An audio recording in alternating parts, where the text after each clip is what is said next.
So this video is fun to film, but also super scary.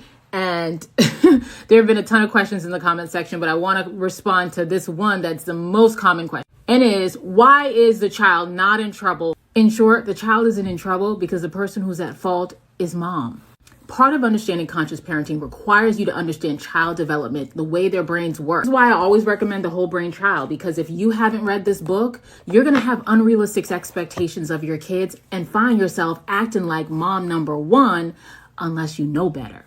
Mom number one got pissed and took it personally, but the child's behavior wasn't personal. The child was doing what a child will do. Because executive functioning, that's the part of the brain that handles impulse control, our ability to follow through, is developing. Some of us will never have great executive functioning skills, me included, because I'm neurodivergent.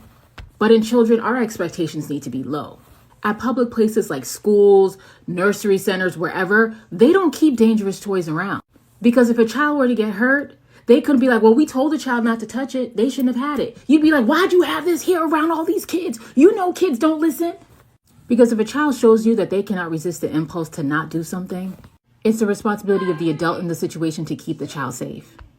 And the consequence for not listening, now you don't have the toy at all. It's gone. It's a wrap. That's your consequence.